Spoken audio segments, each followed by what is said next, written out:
Welcome, everyone, to episode 1 of Game Night with Erik Kain and Howdy. Jason Rose. That's me. Erik, how the hell are you? Good. Yeah, we did an episode 0, so this We is did. episode 1 though. So we're moving up in the world and forward chronologically, which is always important. Yeah, so I mean, I didn't exactly fill you in on my choice for this, but I suffice to say, I don't think either of us were happy with the product of the first one, so I decided to go 000 on that one. There you go. Yeah, We will release it. We're gonna get this and that one in the bag and release them together, but hopefully you guys can see the difference. We were it probably wasn't the right time. We're both a little bit older. That's why we call it game night, I suppose. You know, but you know, life is a busy thing. No one wants to hear about our busy lives because they have their own. But the truth is, it catches up with you, man. And it just was one of those days. Energy was low, but it's not low today. I'm ready to go. That's right. I had my nap today. Testosterone shot in my body.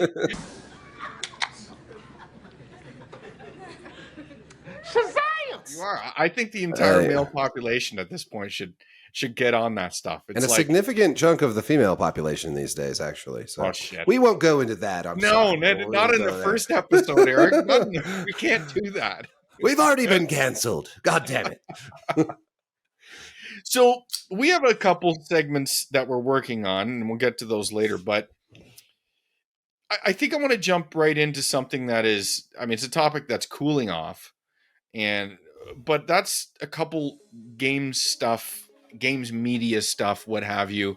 One being a website, the other one, I don't really know what the hell it was, but it was a reboot. And that's the closure of Fanbyte, the site, and the kaputs of the G4 reboot. Which was pretty quickly rebooted and then kaputsed. Yeah, right? And it wasn't the rebooted G4. How long was that even a thing? Like, I blink and you miss it, right? Like late last year? Yeah. Less than a year, maybe a year. Let's do the Fanbyte thing first, because I think that'll be a quicker one, and then we can go on the G4. Fanbyte was a site that, I mean, I think other games media blue checkmark people filleted themselves about being awesome, but I don't know how many other people actually thought were awesome. I didn't read a lot. The few times I perused some of their stuff, it just really wasn't something for me. But I mean, there were some good writers there, but then they were bought by Tencent, was it not? I don't know. Yeah, it was. You're gonna have to lead this one because. Oh, okay. Well, that's fine. They were bought by one of the Chinese companies, and subsequently entirely laid off the entire workforce. So that's a great way. And why? The reason I really wanted to talk about it is, I mean, it kind of painted. We spoke. Erik and I had a podcast that I have. I have this Rose Experience podcast where I interview people on it, and we talked about double standards in games media. And this one was a glaring one because I found in the exit, because after they were purchased and subsequently all laid off almost immediately, I didn't see one ill word about, you know, China all laid off because of that. Yeah. Yet Fanbyte was one of the most vocal people in terms of the Israel-Palestine conflict, any other social justice issue you wanted to take on. And I just found that to be really a glaring double standard. Yeah. Because they were a few of the guys do other podcasts, which I don't really listen to a lot, but you seem to get bits and pieces of it. And I kept waiting for one in particular. Was I like MinMax.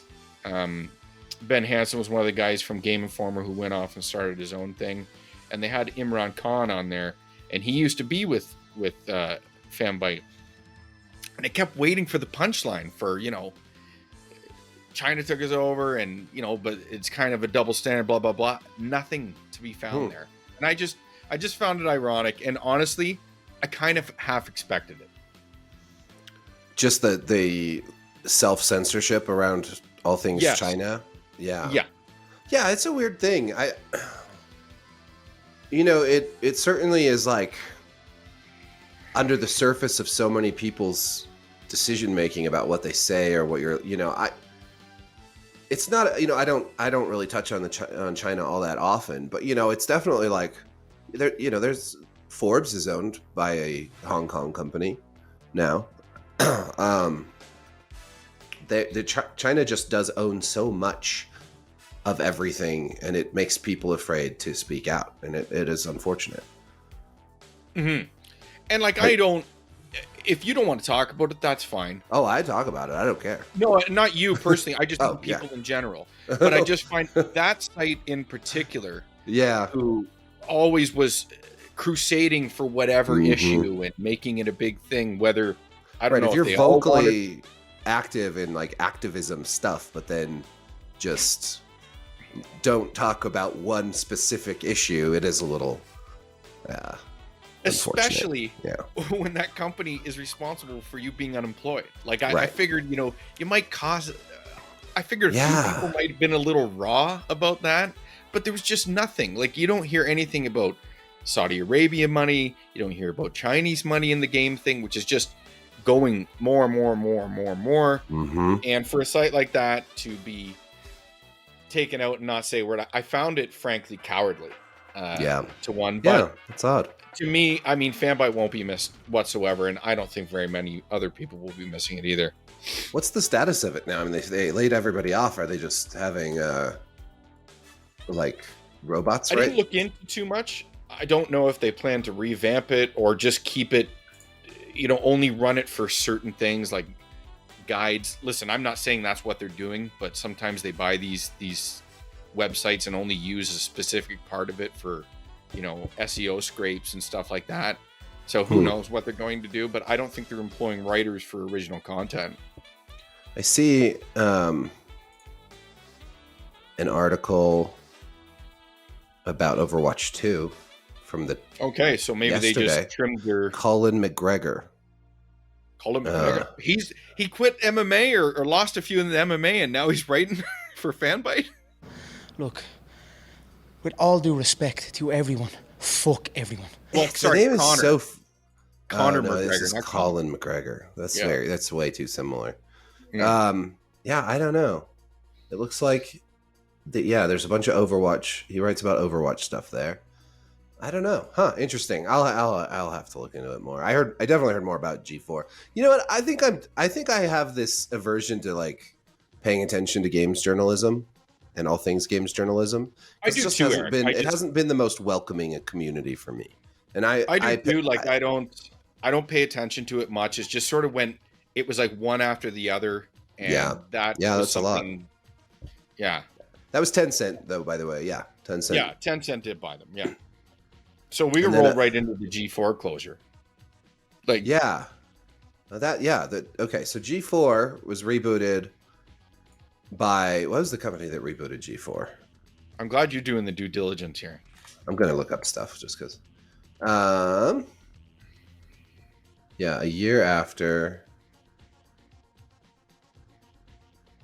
So the apparent suspected. Okay, so Comcast. Yeah. Yeah.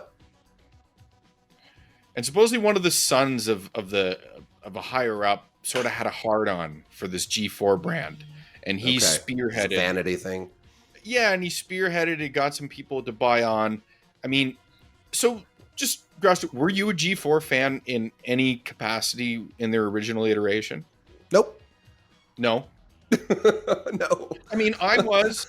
I never made time for it. That's the only thing. Like, if I was flipping through TV channels and like G4 was on, I might watch a minute or two, and then. But I mean, here's the truth about me: is like I've always been one to play video games more than ever watch anything about video games. I don't watch a lot of YouTubers or Twitch streamers. I've never like followed esports and like things like G4. I'm just, if I have time to play, I've always been so busy that if I have time to do anything about video games, I'm going to be playing them or now, writing about them. But so it just, even when I was younger though, I don't know, like I know G4 was around. It was around for a long time, but it was just one of those things where I was just like, I don't know, I'm not really that interested. I'm gonna go play Mario. I mean, Kart. I wouldn't say I was like a fan. I respected what it was, and it was definitely a product of its time, like that attitude. Like I sort of liken it to the WWF or WWE at the time, which was the Attitude Era, and you know, you could sell sex back then, and that's kind of what they did. You know, they had Olivia Munn, they had Morgan Webb, and it's funny, like everyone was in on the joke then. Like we knew what was going on, but it was fine. Like, and in the meantime, we all had a blast when we tuned in. And like you, I tuned in passing. If I saw it when it was on, it's not like I was putting time aside in my day to watch Attack of the Show or X Play or whatever other shows they had. But when they were on, I found them entertaining. Don't get me wrong, I like if a woman's on there and they're nice to look at, so be it. I mean, great. There's nothing wrong with that. And I think G4 had a special place in a lot of, you know, let's say the modern gamers. Right, a lot of people grew up with that, and I think some of those women probably would be like the Farrah Fawcett to the boomer generation almost. You know what I mean? Like they look, oh my god, they drove her. So that brand had some sort of cachet. But this reboot, the more you learned about it, as the demise was coming, and we can talk about that, the steps, it just seemed doomed to fail from the start. Yep. Well, and I mean, one of the big differences between when G4 was originally around and now is that there's just, the market is so different. I mean, there's just so many places to go for video game content that, like, it's like the new Gawker. Like the new Gawker came back, and it's like, it's not going to be, it's not entering the blogging market that it came up in the first place. It's just a very different world. So yeah, but yeah, I mean, why do you think it was doomed to fail? Well, I mean, the project was just unwieldy. It was much too big. Like what was their initial workforce? Over 200. I mean, like better people than me have run the numbers on what that would even cost. And it's just like, as you just said, the market has changed so much. A project, like they're starting to repackage something in the same way they did the original version of G4 with that level, but it's just not sustainable. Like you almost had to start, the brand had, like people could say, oh, whatever, like no one cared about G4. I think people cared. Like people were in on it. Yeah. But you almost have to start like grassroots a little bit. And then you start hearing some of the stuff that comes on. They were paying, content people 25, 30K per appearance and streamers and stuff like that. And I'm like, listen, I don't really care. It's their money. They can do whatever the fuck they want with it. And oh yeah, bye everyone. We swear on this podcast. So, that's bullshit. Is that news to you? I didn't know we could fucking swear. But it's like, bro, like, and then I tune in, and I think a lot of people who were previous fans, either hardcore or in passing, expected some of these personalities.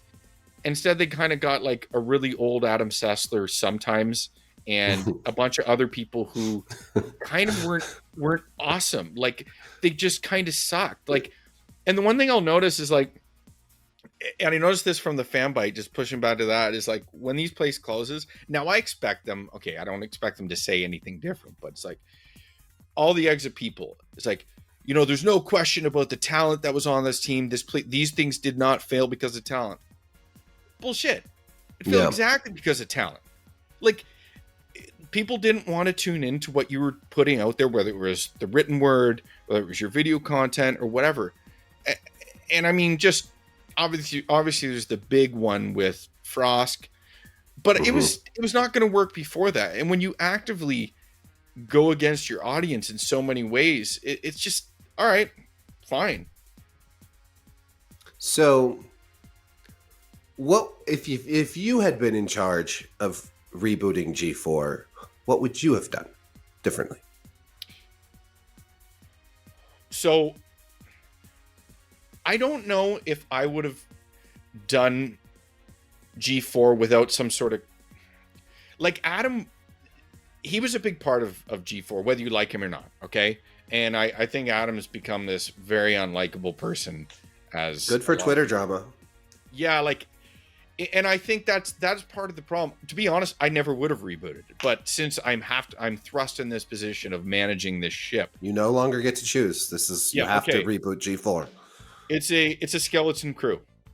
We're going like fucking guerrilla warfare on this. Okay, I'm getting super talented people that aren't gonna break the bank for me.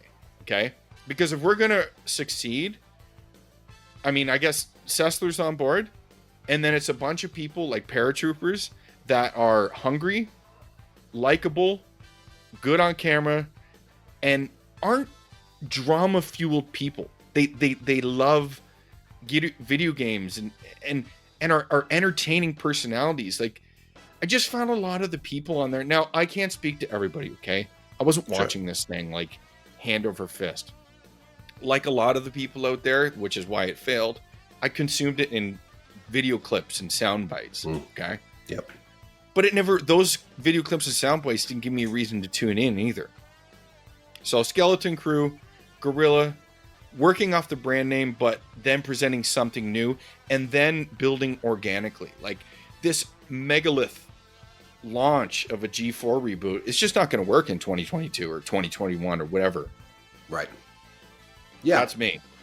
What about you? Well, I mean, no, I like your strategy. It just seems like that's the way you have to go.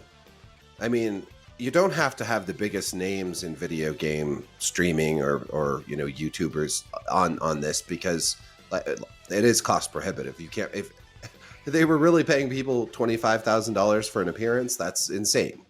Like you can't. How long is that going to last? But it's kind of like a great opportunity to introduce young bloods, new talent. Like you said, people who are hungry, go getters, and it's like people who are good at this, but maybe people don't know them very well, and then they can build themselves. I forgot to add this. Like all those people that came to be known in the original G4 iteration weren't well-known people when they started. Right. So it's like, what's wrong? A lot of those people that they brought baggage with them, good and bad. Mm-hmm. I mean, I don't think there was one personality that had universal, appeal. So it's like, well, I wasn't on it, so Yeah, exactly. Or myself, Yeah, exactly. We weren't part of this, so universal appeal wasn't there. And I'm sorry, like none of the spirit of the original was in it, other than. You had the corpse of Adam Sessler, and then animated corpse. No sex appeal, not a lot of funny. Yeah, and from what I can drama. And drama, like I mean, do you want to tackle that? You can go ahead. No, you know what? I'm not gonna lie. The drama that I witnessed, I was just a drive-by drama witnesser. I was like, that really doesn't look like anything I want to have any part of at all. Like, cool. I'm not going to go down that rabbit hole. Like, there are rabbit holes I go down. And then I'm like, wow, I had no idea that this shit was going on. And then there are rabbit holes that I just walk away from. Because they look to be filled with snakes. And, yeah, this one just, I don't know. Like, with, Frost getting fired and whatnot, I was just like, well, sounds like everybody is having fun. I'll let them have their fun. I don't know. It just seemed like a lot of bad ideas and like you said, baggage and conflict and just not a great situation all around. Well, what really as again, I see the exit exposés, and there's a couple people who tackled this. A guy from Kotaku wrote this closing thing, and of course, in it, he doesn't talk about this Frost thing at all for a reason, even though you could see the numbers, which weren't good in the first place. They definitely went down. I mean, again, I didn't research this. Other people did. Okay. I'm just piggybacking their work. Maybe they're wrong, but I doubt it. But when that thing happened, people listened and were like, fuck it, I'm out. Like, bottom line is this girl, even if she said some things that did make some sense, like, but it honestly, she just seemed a very like an abrasive person that really symptomizes a lot of what games media people think, or at least project about their audience. It's like combative and disdainful, and I Holier don't than need thou. you. Yep. Yeah, and holier, and it's like, you know what? People are just like, fuck this person, and again, you just got the whole crowd. Yeah, like this is the best thing ever. Like no one, I guarantee it, like no one out there thought it was great other than that little echo chamber. And you can, I mean, whether you want to admit it or not, that sort of signaled the death knell of the entire thing, which led to layoffs. And she survived one of the layoffs and then seemingly tweeted dancing on the graves of the people laid off. And she was fired a couple weeks later. Never a great idea to do. And I think that, like, listen, it's a good idea always to shut up and let people show you who they are. Yeah. And that's probably a good indicator of the type of person she is. Yeah. No, seems to be. Who knows? Maybe I meet her one day in life and she's just awesome. I don't know. But until then, I just never do. No. But yeah, well, doomed to fail, and helped along the way by many interesting people and choices. But like in the end, it really is kind of like, who cares? No, again, I don't. Yeah, it's like it was this weird project that had a lot of money behind it for a short period of time. Obviously, had to be a bunch of money behind it, and then just mismanaged all the way to the grave. So it died in the boardroom, but sure. I do think it could have worked. Yep. And kind of a sad end to something that I think a lot of people really did love, even if we weren't just liked, you know? Yeah. I think if it had been more, like you're saying, like if it had been more of a grassroots effort that felt more organic and less like a corporate, like necromancy, then, you know, maybe that would have resonated more. And if they would have tried Olivia Munn out there with 15 sausages in her mouth again, I definitely would have tuned in. Well, that would have definitely probably been a hit. So, yeah, there's part 2 of the strategy. Skeleton crew, attention to the budget, bring back Olivia Munn. Yeah, like if you were going to pay big appearance fees, wouldn't you do it to people like that? I don't know. I mean, seriously. Although there's just so much. She probably saw the writing on the wall. She's like, I want nothing to do with it. Yeah, right. Seriously. Yeah, there's so much, like, I feel like there's this huge disconnect between, just in general, between like games media and like what people think gamers want to read or watch, and then like the actual people reading and watching games content, which is, you know, what we've seen for years and years and years. It's still so strange to me when I read certain publications that are very, very activist. I'm just like, who is the audience for this? It must be so narrow. It is. Well, I mean, we're proving it right now. I mean, Fanbyte was like the darling of the checkmark games media people. Right. But no one was fucking reading it. No one gave a shit about Fanbyte. No one gave a fuck about it. They didn't care what they were writing about. They were writing for each other. They weren't writing for any audience. That's what a lot of games media does.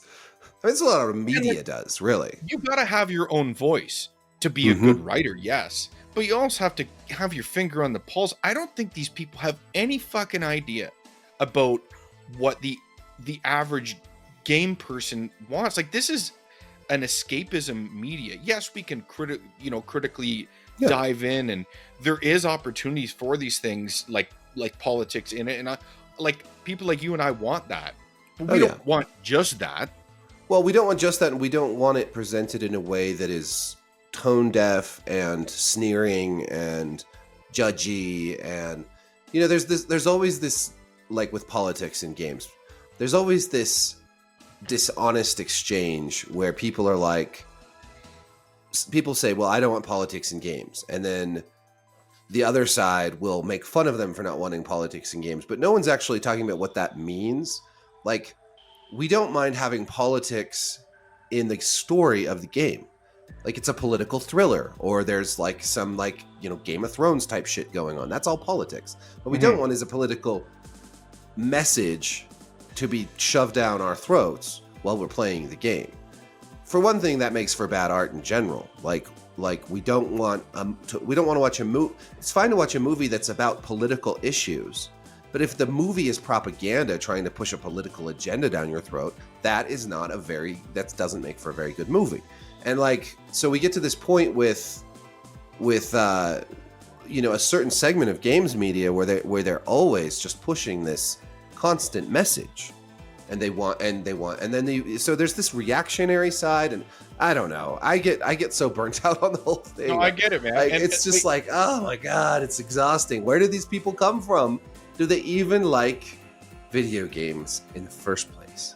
Well, I don't think a lot of them do, and that's why a lot of them hide their trophies, achievements, accolades on various platforms. They don't want to be exposed because a lot of them were being exposed before. I mean, if your job's to play, your job's to talk about and critically think and write about video games and create content for video games, you gotta fucking play them. Like, I don't think a lot of them played them. They just talked about it with each other and kind of didn't play because whatever. But I think they're like, when people say I don't want politics in my video games, I think for the most part they just mean they don't want to be preached to. Right, exactly. The fucking time, because they don't mind politics being in the game. All the time. Now there is a small section of idiots who like definitely mean I don't want any politics in the game, but they don't even understand what they're talking about. Totally. And that's not who we're talking about anyway. But that seems to be the people that the games media pick out when the low-hanging conversation fruit comes out. Yeah, like, oh, you mean everything's, that's not what they're talking about. Right. I mean, at least the intelligent person isn't talking about that. Right. They just don't want to be preached to all the time. And if a site is, evangelizing messages or pushing content, like, let's have some different perspectives. That would be nice. Out there, which do not exist. And again, well, you can't have them anymore because it's giving somebody a platform. Like when Gene Park of the Washington Post went on Colin Moriarty's show, and everyone was like, "Oh my God, you're giving him a platform!" And it's like, motherfucker, Colin has a platform already. Like, why don't you engage with him? Like, he's the biggest fan-run games media platform ever. Right, and there's a reason for that, and it's not like he's apolitical. He talks politics all the time. But the difference is that at least my impression of Colin is that he's open to other people's politics too. He's cool about talking about politics with people who disagree with him. And I would appreciate the games media so much more if they were like, today we're having, a podcast where we debate this conservative person or this libertarian, or today we're going to take this seriously. We have we're going to talk about video games, and we have a hardcore Marxist. We've got this, right-wing Catholic, and we're going to all have this that would be a serious, but the media in general these days, they don't want, this is it's the Rogan problem. Nobody wants, if a liberal goes on Rogan these days, they get castigated by the entire liberal. It's so strange to me, because I swear to God, if you go back 10 years, the left wasn't like this. No, even if you not even that far back. I don't even think that far back. Sure, I get probably not that far back, but I think it's been getting worse. Yeah, for sure, over the last 10 years. But yeah, you go back to when I was first blogging, I was writing about politics, and before I even got into writing about games, and kind of the whole, one of my biggest critiques of the right back then was the conservative movement was so lockstep. They were always, there was this, there was the whole rhino thing, and there was, if you went out of line, you'd get shouted down, and really I've seen the left just do the same thing, and then you see it all across media, and now it's this whole idea that you can't give someone a platform because they don't have the exact same political and cultural and social beliefs as you do is crazy. Well, how do you ever get any progress there? And they're just gonna keep. I don't understand these people that run these places that don't see this revolving door of quote unquote talent. I mean, talent, what does that mean anymore? They're obviously not that talented. They keep getting laid off and fired, and these sites aren't doing anything while other people are succeeding. But it's I don't think the average person knows who the fuck that these people are. These are, I mean, I don't want to generalize, but I'll be honest, like a lot of these people that write, I don't know anyone like that for the most part. Like I mean, I guess my circle's gotten smaller as I'm 43. Maybe I'm just old, but I don't know any people like that. I'm out in the public professionally all the time. You know, Yeah. Most people are pretty, they engage with their stuff, but also tackling your point about, today we want to talk about, this with a conservative or a Mormon or a fucking extremist. Okay, not that, but it's like maybe depending. This needs to happen more organically, though, because I feel like when you do things like that, it's like The View, where they have the one conservative. Sure. And I think more her job is to get paid to get her ass kicked for fucking an hour. Yeah, that's the way that. Yeah, I wouldn't want to do it that way, but I just think that it's more like if you listen to the Joe Rogan podcast, like he'll have people from all kind of different perspectives on there, and I think that the impulse to say we're going to have a wide variety of perspectives is the one that we should want. Not that you're going to set up like the hardcore Trump Republican and the like woke ass liberal together, but more like we're going to let a variety of viewpoints have a say. I guess the fact that we even have to declare these things on the front just shows what kind of state we're in right now. It's bad. It's crazy to me. I just want to see people, man. Like just people being people and having conversations back and forth. Like, I don't know. But bottom line is the shit that they're doing isn't working. They prove it over and over and over again. And their audience gets smaller and smaller and smaller and goes to YouTube and all these other outlets that ate G4's reboots lunch. And it's going to keep happening. And they don't seem to get it. Yeah. And you know what? Yeah. Fine by me. I feel like us, I guess. I don't know. Like I identify as someone on the left, and most of my friends are as well, but we're so different from like the views that people my age, I guess, or in my circle have are so different than what I see on like in games media and like quote unquote woke media and all that.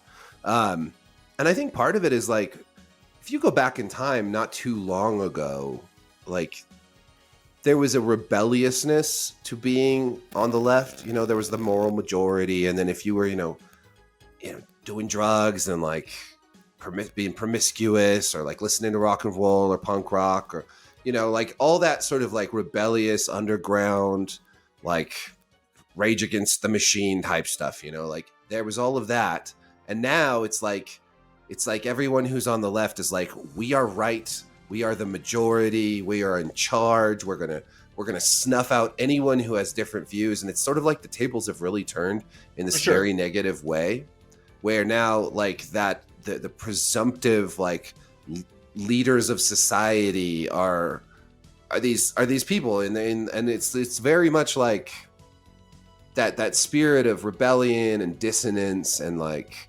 That ability to like oppose things, but not think that you're going to win all the time.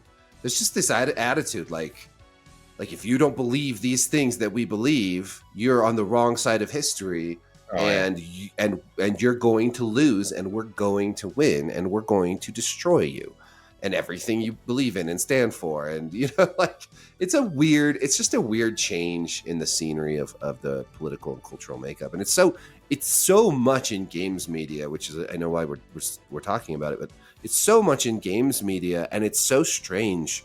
I think it was one of the weirdest things when I first started writing about video games was how strong that impulse was already in games media. Just to take it to that level all the time. Like over 10 years ago, really. And it was already just like this idea that there was the righteous who were just ordained and everything they believed in was right. And if you strayed from that, you were cast out. You were bad. You were unclean. You were toxic. Look at like Gamergate was 8 years ago now, and that was like that didn't happen out of nothing. So games night, ladies and gentlemen. We'll talk. But I'll give you an example. Too. Like I talk about these. What was the Vox gaming initiative that failed? after a couple years. Then they just wrapped it up and called it Vox Gaming. I mean, Vox runs Polygon. No, it called it. It was something that Austin Walker guy ran it. You know, that's ringing a bell, and I just don't remember. Which doesn't matter. The name anyway. It closed down under his leadership. But same shit from Fanbyte. They closed doors quick. But I remember reading this. This will typify, and we can move on to the next, which will be. It dovetails into what we're talking about, which is the Bayonetta 3 controversy. But this article I remember reading on this website was about Forza. Okay, it was about Forza Horizon, and I guess it was either took place in Australia or some of the races were in Australia, and this piece of writing somehow tied in how parts of Australia were anti-gay, and this all wrapped into Forza. I remember reading this fucking thing. Now I couldn't get through it, but I was like, if this doesn't say it all right here, I'm like, there you go. Like, really? Oh, it's so out of touch. Who's reading this? No one's reading it. And then you see the comments like, oh yes, it's so deep. Yeah, there's this very narrow echo chamber, I feel like. And I think the same would exist if games media was currently controlled by like activist right-wingers. It would be a very similar thing. Like no one wants to hear all that. Like, people just want to talk. They want to play their games. They don't want to be preached to. If you're running all activist leftist, then if what now? Is games media all activist leftist then? No, I mean there's clearly some sites that hew right, but I would say that the big ones are definitely activist left wing. Yeah, for sure. You know, even and it's gotten into, into everywhere. You know, I mean IGN I guess is a pretty apolitical site overall, but you see it there. You see it. They try to be, and then big conflicts come in, and some people try to spearhead things against better wishes, but who gives a shit? I'll let you take. Let's move into our continued shit on the games media thing or whatever. But the Bayonetta 3 stuff, I'll let you go in. Well, yeah, I mean, there's so much going on with that game right now. Like, first we had the whole voice acting controversy. That's where it starts. Which is crazy. Like, because she, the original voice actor who plays Bayonetta, went out and publicly said that Platinum was only offering her $4,000 to do the whole game. And she, apparently wanted more than that. And then negotiations fell through. And then Jennifer Hale was brought on to play that role. And then it comes out and she admits that no, they had actually offered her more money than that. And it was that per session or something like that. It was like they'd offered her $10,000 plus another like $5,000 for another session, and so it was this whole like, holy crap, like what, like, people all at first took her side, and then everyone was like, wow, you lied to us, and there was and that's the big thing because like I see those numbers, and to me, for a franchise that is, I mean, it's not this. It seems bigger than it actually is, but those numbers seem pretty low. They do seem low, and I think that the fact is, you can't lie about this shit. You can't lie about it, exactly. If she just come out and said, like, I think this number, and given the real number, is too low, I think a lot of people would agree with that. For sure. And because, I mean, sure, yeah, it's not like, like Uncharted or something. But Bayonetta is still a pretty big property, and I think a lot of people would say that voice actors are underpaid. The majority of voice actors. There's some that make a lot of money, obviously. I mean, the top, but that's like anything. Like, sure. I mean, but they bring on Jennifer Hale, who's probably the biggest female voice actor in games. Yeah. Who is definitely going to be paid a lot more than definitely what this person said. We still don't know like the numbers. Honestly, I don't really give a shit. It's just, I think it's just funny. People were just going crazy about this story. Me personally, I couldn't care less. I just, as soon as I see someone lying, I'm like, well, you've lost now. Mm-hmm. You can't lie. It doesn't matter what it is. Like if you get caught in a lie in politics, why would you lie about it? I don't understand. What a terrible decision. Because you'd have to have the notion that, okay, first of all, the company's going to defend itself in some capacity, right? And I guess we could talk about Kamiya. Like I love Hideki Kamiya's games. I thought Clover to me was like the darling studio when it was created. And all the stuff he's made from Beautiful Joe on, but the guy's an asshole from all accounts. Sure. Like a lot of, if you don't, tweet in Creative Japanese people and are. blocks you. And I thought a lot of people thought it was a gimmick, but no, the guy's just like that. And then he deletes his account or something, and Yeah, I don't know. Her name's Helena Taylor, by the way. That's right. Couldn't remember, but yeah. Yeah, so then because one controversy around Bayonetta 3 isn't enough, then we start to see reviews and people reacting to her sexual identity. Yeah, no, I think this would be like considered spoilers for people who really love Bayonetta. I guess if you wanted to stay black or blackout or stay black, whatever if you want to identify as black, you can do that now. You can do that. It's 2022. Yeah. But I mean, if you're trying to avoid all Bayonetta 3 shit, just fast forward a little bit. But go ahead. Sorry. Well, you first contacted me, but people were upset that she's not gay. Yeah, like I started seeing a couple people. Like I don't use the social media thing much, but when I go on, it's like I'll do a thorough look when I have time, and then I see some of this stuff. I'm like, this can't be real. Like this honestly can't be a real thing, but it is. The again this echo chamber blue checkmark games people talking to each other about how in the end of Bayonetta 3 she's a straight woman who loves a man, and I guess she has to rely on a man in some capacity, in some small capacity at the end, and this is a problem because why? Apparently we're not supposed to rely on each other for anything. Like because she was this, like I love how the LGBTQ whatever community, it's like they latch onto these characters or these ships. I fucking hate that term ship.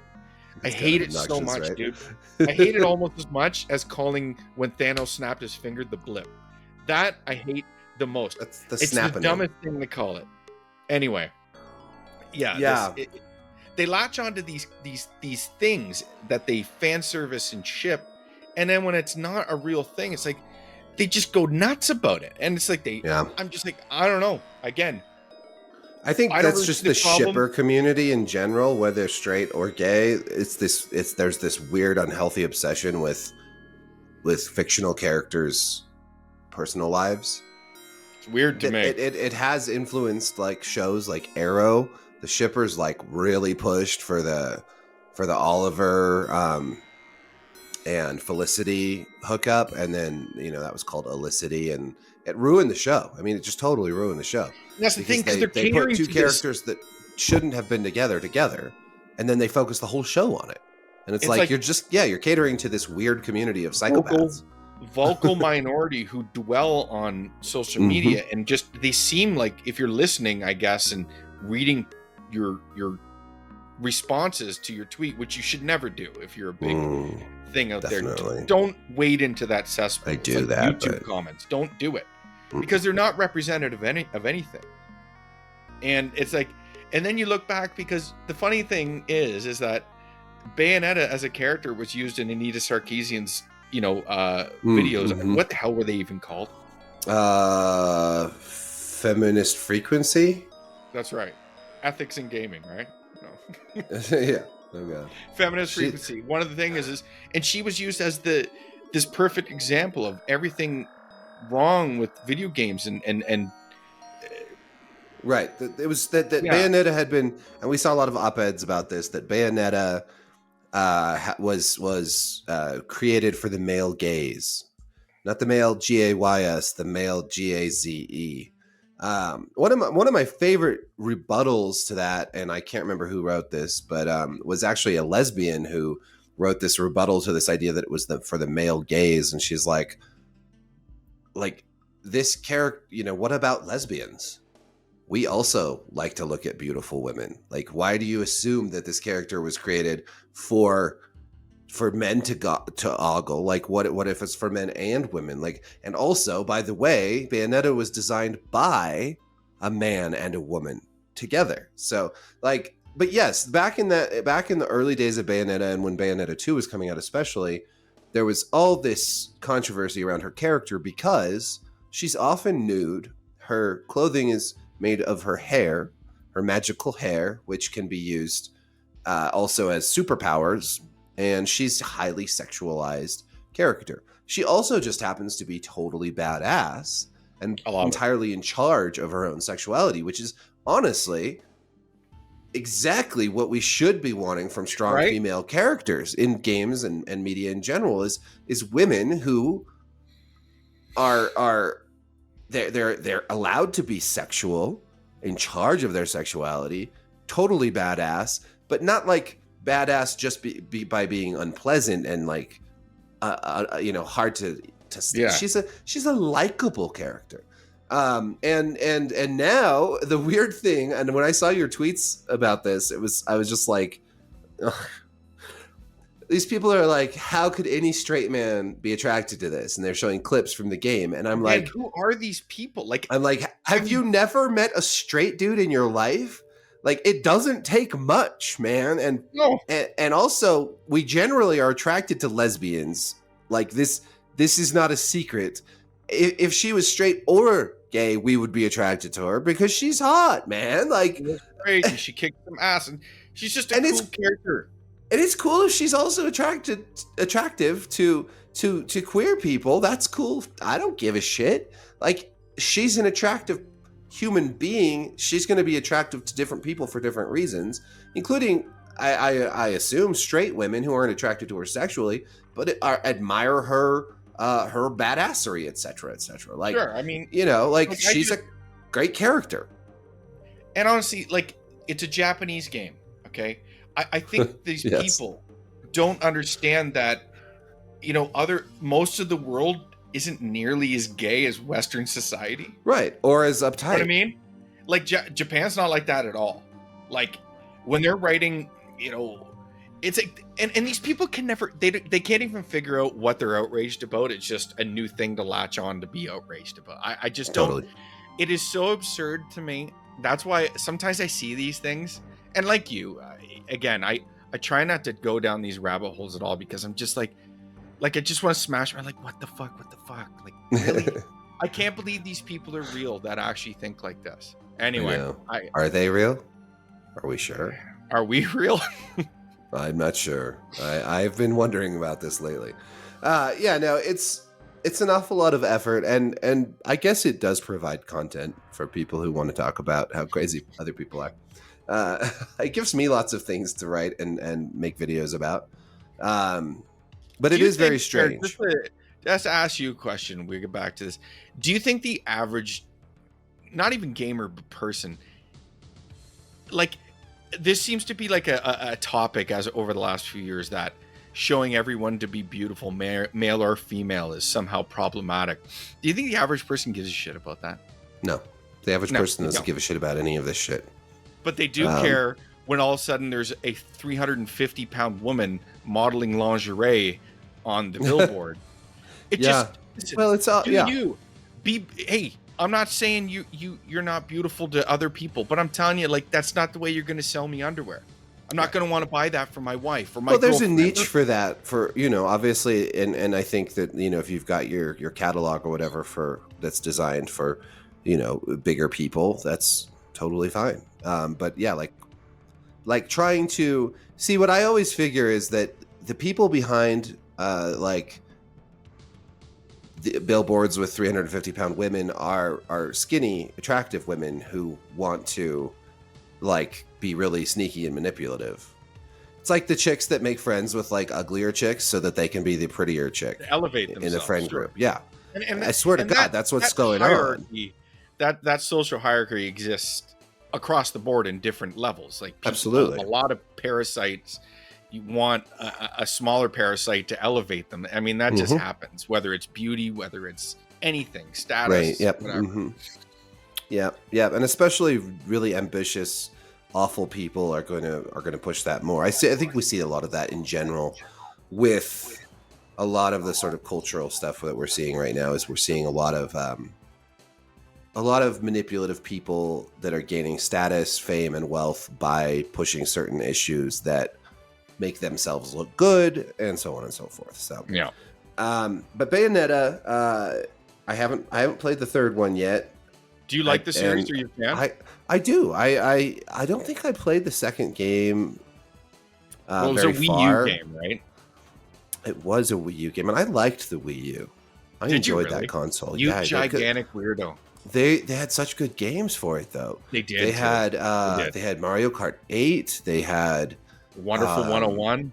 Yeah, the Wonderful, another platinum game. They had Donkey Kong Tropical Freeze, which was not Donkey. Donkey Kong. Yeah. They did the Twilight Princess reboot on it. And the Wind Waker reboot. Yeah. They had Pikmin 3. They had Luigi's Mansion. They had there was the Super Mario. Yeah, I know which 3D World or whatever. Where you I'm trying to buy one. Like I never. There were so many good. And they've rebooted a lot of those onto the Switch, of course. I will tell you this. I think I enjoyed. I hate to say, I think I played more Wii U than Switch, and that's probably just partly my life's circumstances. You were going to say that you were going to say that you actually might prefer the Wii U over the Switch. I think I might actually prefer it. No, I really might, because I feel like the Wii U I think even though it had an identity crisis from the get-go, I think the Wii U understood its own limitations more. Whereas the Switch is trying to be everything to everybody, and all these games are being ported to it that have no business being there, like Doom and underpowered hardware package. It cannot handle half these games. It couldn't even handle Legends of Breath of the Wild when that came out. It had shitty frame rates. I remember trying to play Fortnite on it, and I was like, "Fuck this Switch! I don't know that I'm going to play it anymore."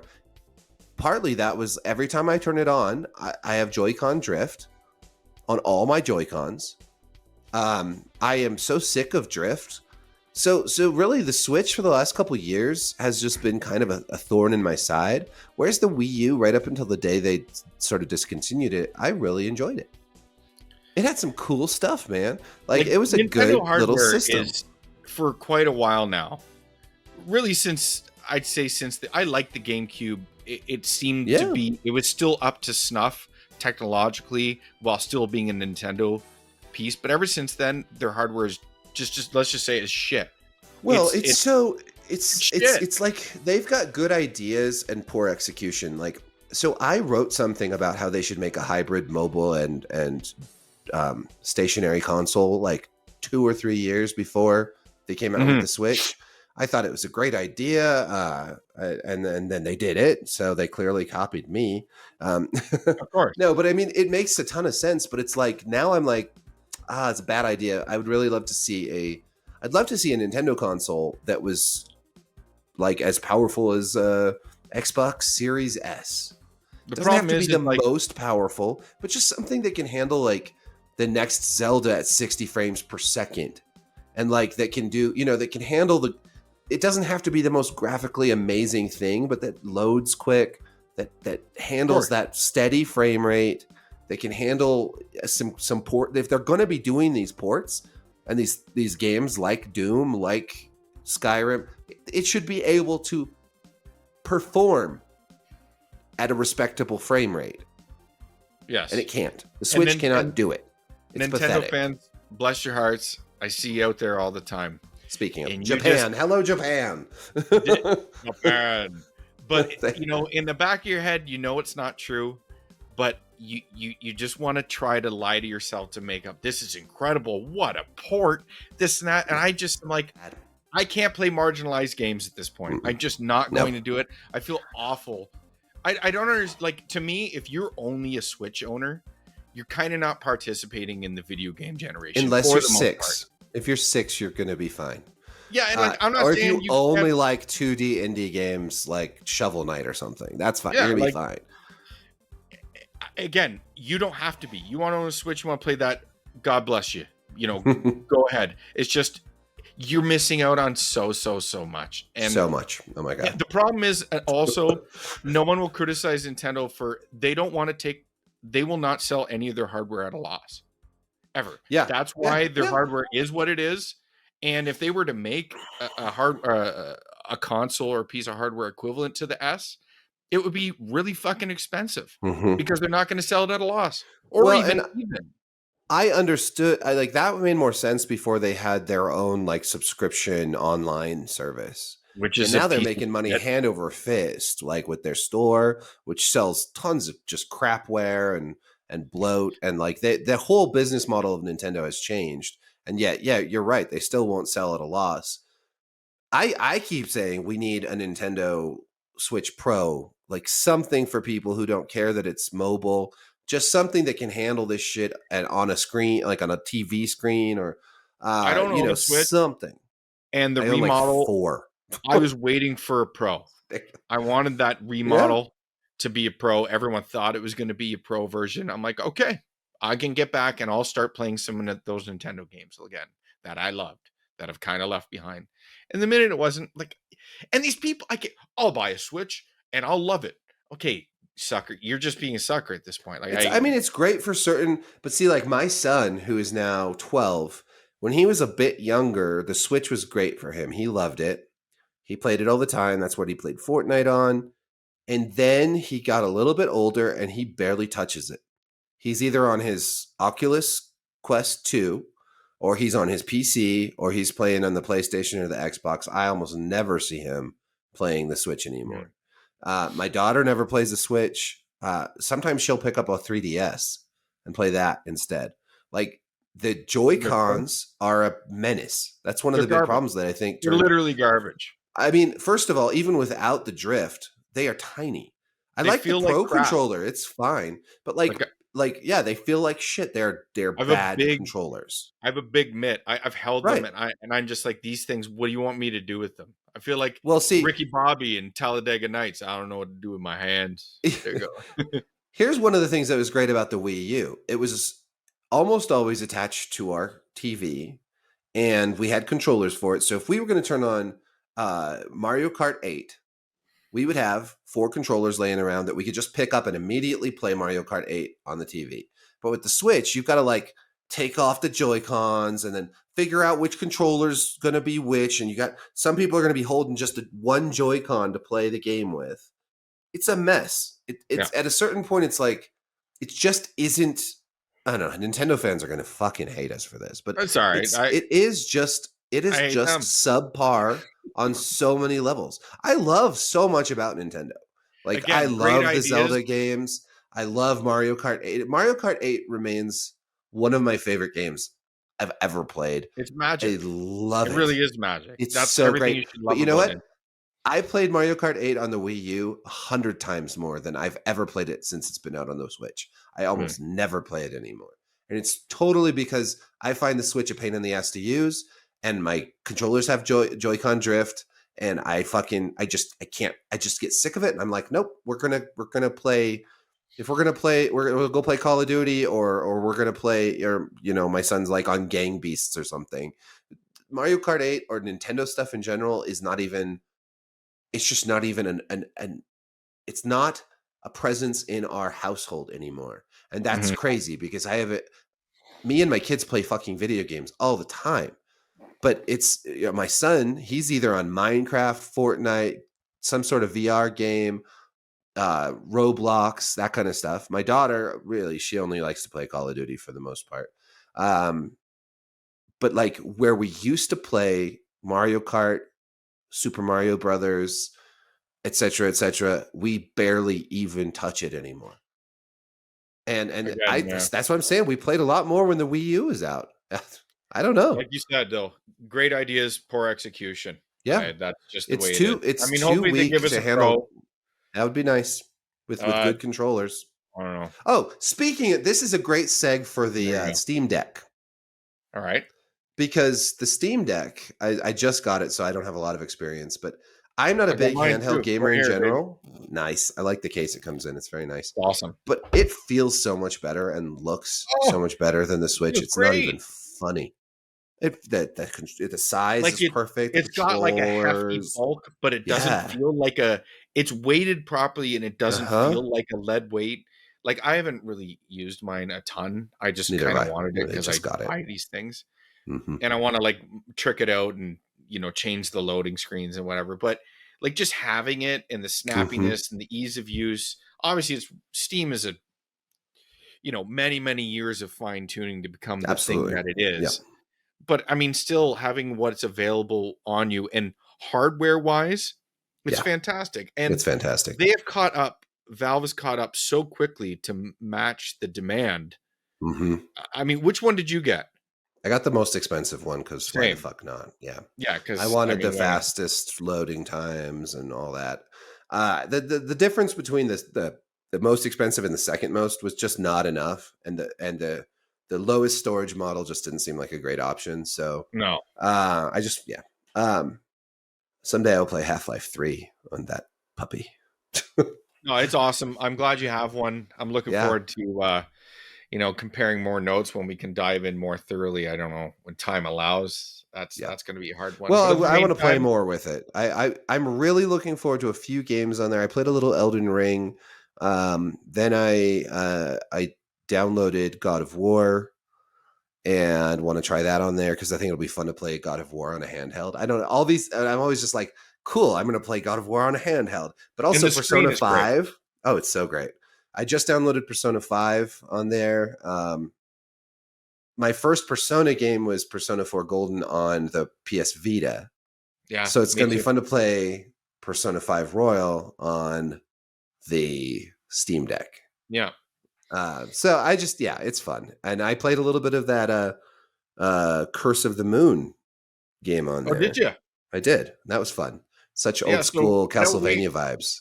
We're going to do this thing. I mean, we kind of half-hearted do in the previous episode where we toss it out on the fly, but we're going to try to do recommendations to each other as we progress. We're going to try to bang one of these out every 2 weeks. Yep. And do it like that. But I'm glad. I'll admit I didn't try yours. Moon. It's okay. I didn't try it either. Moonbreaker. Okay, there we go. Didn't get around to it. I know I'm missing out. But you like Curse of the Moon, yeah? I did. Yeah. I mean, it just took me back. I played the first 3 Castlevania games a bunch when I was little. I never got into the later ones quite as much. But it's super Castlevania, like old school Castlevania. It's great. I played a couple levels, but yeah. Yeah. And then the other one we decided on, we were tossing games back and forth, but we can tackle this, was Overwatch 2. Yeah. So much promise. So I have a regular gaming group and we play a lot of Call of Duty together, and we all hopped onto Overwatch 2 when it came out because it's free to play, which makes it very accessible to everybody. You got 5-player teams, which means a lot of people can play together, and that's nice. And it was fun. It felt very much like Overwatch. That's my first impression. It didn't feel very different. There wasn't a lot new. Beyond it being free and having a battle pass and no loot boxes, there was mostly the same levels, mostly the same characters. Some of them have had their powers were changed a little bit, but most of them were pretty similar. But what was great was that there was a lot of people playing, so matches loaded quickly. Like I remember playing Overwatch, the original game after it'd been out for a few years, and you could sit around for 10 minutes before a match would start. But now matches starting really fast, and even with the shaky launch and the crashes and the servers being down and the all that crap, you still were playing more and more frequently than. And then it turns out that they have disabled auto assist on consoles entirely in crossplay. So all my friends who play on consoles were hating every second of it whenever they played with us PC folks. And so after a few sessions, we just stopped playing entirely. And it's done. It's pretty much done. Yeah. Because none of the people that in my group that play on console want to play in a PC crossplay, because auto assist isn't just tuned down. Auto aim is just completely turned off. And it makes it extremely unwieldy to play against PC players if you don't have any aim assist at all in Overwatch. You're just like, you're moving through molasses. I've tried it out, and it's like really hard to compete. I mean, you're already at a disadvantage anyway. To be Big time, honest, especially in Overwatch. the You really console, are. any Twitch based like shooter though, like if Yeah, you're on a or one where you're console, accessing powers and stuff, which is yeah, so for much sure. easier on a keyboard, for sure. Yeah. And just the speed of the mouse. Like I know there are some people who use a keyboard mouse circumvention apparatus for Overwatch and other things on their console, but it's still working like a controller would Mm-hmm. work, right? So it's not PC is just like in Overwatch. If you're like a diamond player on console, you're like a platinum player on PC. Mm-hmm. You know what I mean? Maybe Mm-hmm. even lower. It's just the skill level's much higher just because of what you're using and playing. So that entire thing, the crossplay experiences, as far as like console to PC, to me, I wouldn't want to do it. You're going to Yeah, get your ass kicked as a it's console player. terrible. And And the auto it was aim crazy assist, to watch. Yeah, because like my brother plays on Xbox and he is a really good player. I mean, he's better than me at pretty much any game we play. He's 7 years younger though, so but he was doing terrible and I was like, what is going on? And then we learn, oh yeah, they've disabled this key component in allowing console because they have it when it's just console to console. So, and that's yes, the other thing that's really fucked up is that if you're used to playing with aim assist, that's how you learn how to play. You're playing that way when you're you're playing relying on on it. just, Yeah. and then you get into a cross-play situation where you have PC players who have absolute precision with their mice, and suddenly you're moving like you've got a weight at the end of your gun, you know? Mm-hmm. So yeah, it ruined it. And I'm super sad because I was really enjoying my gaming group moving beyond Warzone, moving into new territory. And it was like, oh, I guess this isn't happening now because I just don't understand why they couldn't just tweak it, like just balance it, make it work for crossplay, but not disable it entirely. So Well, it yeah, sort of typifies a lot of this with Blizzard um, these days. Blizzard for sure, and late stage Overwatch into this. Mm-hmm. It is a sequel, but it's not really a sequel. It's like It's not. It's just it's an like a, expansion, it's an expansion that, an I mean, overhaul. the biggest thing was they changed it from 6 player teams to 5. That's the biggest. They say And I think there's that's a a good mild. choice, I but do too, Eric. I actually I agree with the choice mhm. for a ton of reasons, Yep. not least of which, it's easier to get into games. It's easier to manage games when you're in them Mhm. with other people. Balance But the makes more same, sense. Yeah. yeah, the same problems persist. Um, your yours specifically, like when you told me you play primarily on PC, I'm like, well, I'm not even gonna try. Like I'm on PlayStation, it's not Yeah. gonna work It's going to be well at bad. all. But I learned, and we both love. Like this is coming from 2 guys that loved Overwatch. Like I Oh loved yeah. the first I had so Overwatch. much fun I with thought it. it was an incredible game. Like I remember at first I was like, I don't know. Sometimes I can be like the counter hype guy, but when I met it at release, I'm like, I'm gonna play, and I loved it from the get go, and I was with it all the characters that came. I loved every step Totally. of it, but Me too. Absolutely. Until it started to take 10 minutes to load a match and then I was and done. that came about with the role queue option because not a lot of Mhm. people were playing tanks. A lot less were playing supports. Everyone were Yep. queuing Everyone for, wanted to be a you'd be freaking jumping into assault. games and there'd be 4 or 5 people picking damage dealers, and you're like, Mhm. okay, this is not harmonious. Whereas I'm like, give me Lucio and I'll deal as much damage as you and heal the crap out of everyone at the same time. Is that your guy, Lucio? Uh, if I'm playing support, I'm a Lucio. Yeah, I love Okay. Lucio. But I love tanks also. I'll play some Diva, some Reinhardt. Mhm. There's a lot of great tanks that you can do crazy good damage and soak damage. And, there, I just, Great I like, character design is there's still lots of there. different great characters. Yeah. And I really was enjoying Overwatch too. So it is, even with all the launch issues they had, which were ridiculous.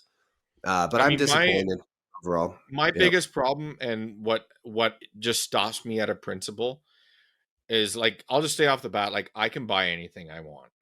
Yeah. Like I could buy whatever, but this free to play model and what they have repackaged this game as is a fucking insult. And just I mean, it's absurd. Like the prices for a premium skin, $25, $30. Well, I mean, in the age of Fortnite, there's no excuse. Like No, I saw something, people comparing the prices in Overwatch Halloween versus Fortnite Halloween, and it was like it's so much more expensive in Overwatch. And it's like Fortnite's already like making money hand over fist, guys. You don't have to charge so much. and Make like the shit cool, people will buy it. And like this battle pass, it is immensely confusing.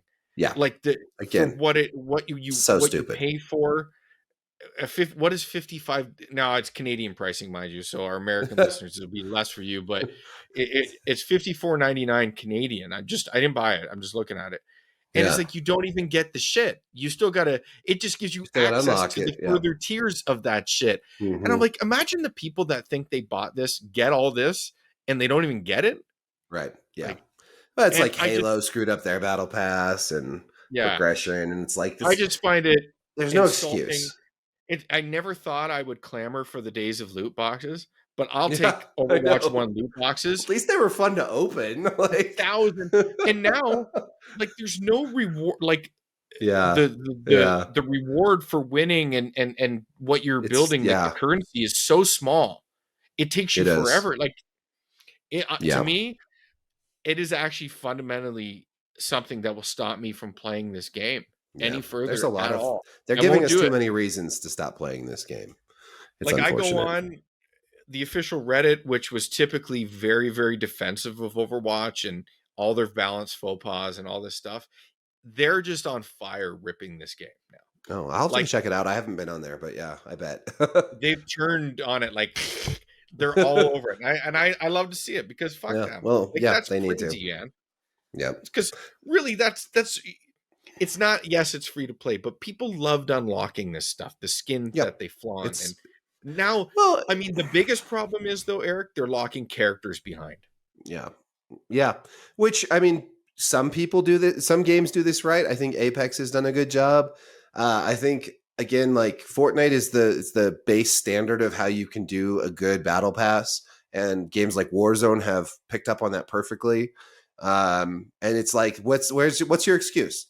If Fortnite and Warzone and these other games can do this very well, what's your excuse coming in this late in the game and screwing it up this badly? The model's there, and it's easy. Just do the most basic one. Like seriously, if all they had come in with was like, we have just copied the original Fortnite Battle Pass to the T, they would have made tons of money.